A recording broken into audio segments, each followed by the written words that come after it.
Opisyal nang ipinroklama ng Commission on Elections ang mga nanalong senador sa Hatol ng Bayan 2025. Isa-isa namang inilatag ng mga senator-elect ang mga batas na kanilang ipaprioridad na isulong sa Senado. Si Luisa Erispe sa report. Isa-isang tinaas ng Commission on Elections ang kamay ng mga nanalong senador nitong Hatol ng Bayan 2025. Ito ang opisyal nilang proklamasyon sa pagkapanalo.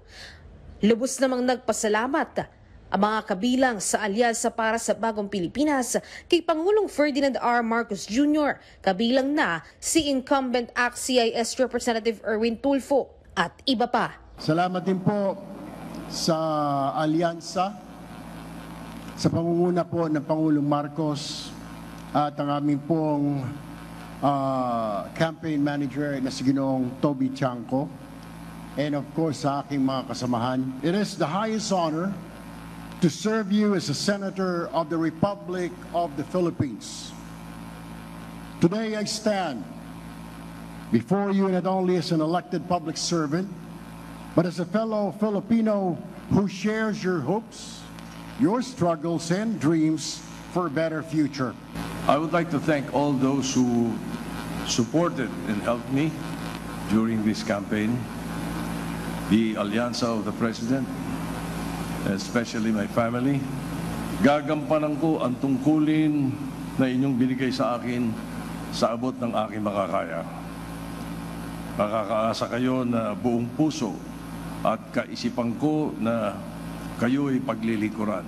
Nais ko muna magpasalamat sa ating mahal na Panginoon at sa ating mahal na Pangulo, President Bongbong Marcos. Apat na term ko na po ito bilang Senador at gagawin ko po lahat ng aking magagawa.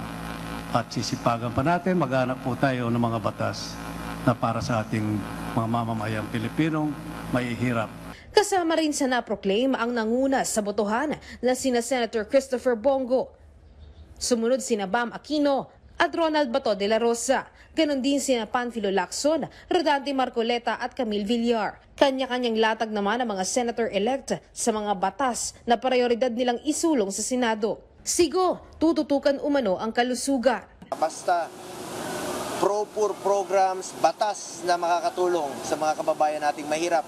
At gusto kong ilapit ang serbisyo ng gobyerno sa ating mga kababayan, lalong-lalo po yung serbisyo medikal. Huwag natin pahirapan ang Pilipino. I can work with anybody. Si Bam Aquino, isusulong ang reforma sa edukasyon.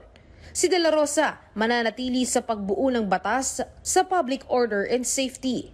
Si Erwin Tulfo, pangahawakan ng bilin sa kanya ni Pangulong Marcos Jr. na tututukan ng bigas, food security at edukasyon. Review of the rice tarification law. It is urgent. Kailangan po na may murang bigas tayo kasi mura po ang bigas ngayon dahil po tag-ani. Pero after this, kailangan po ang plano ho natin ibalik muli sa NFA ang power to sell rice, cheap rice. Isa po yan. Pangalawa po yung mga classrooms natin kulang pa rin po. And then pangatlo po yung problema po natin itong road rage. Halos araw-araw may mga nasasaktan. Si Marcoleta naman tututukan ang pagbaba ng presyo ng kuryente. Si Panfilo Lacson na inendorso rin ng Pangulo, isusulong ang sapat na pondo para sa edukasyon. Paglaban naman sa fake news ang toka ni former Senate President Tito Soto. Anti-fake news, the amendments to the Dangerous Drugs Act. I would like to upgrade the Philippine Drug Enforcement Agency into an authority and the 14-month pay. Handa naman daw si Cayetano na turuan ng mga bagong senador gaya ni Camille Villar. Habang si Camille Villar ay gusto namang sumunod sa yapak ng kanyang ama na si Manny Villar. Si Lito Lapid patuloy umanong magpapasa ng batas hanggat siya ay nahahalal. At si Amy Marcos patuloy ring tututok sa food security at presyo ng mga bilihin. Wala naman sa proklamasyon si Senator-elect Kiko Pangilinan dahil nasa US umano siya para sa graduation ng kanyang anak. Sa June 30, formal nang magsisimula ang termino ng mga bagong proklamadong Senator-elect. Ito na rin ang simula ng 20th Congress. Luisa Erispe para sa Pambansang TV sa Bagong Pilipinas.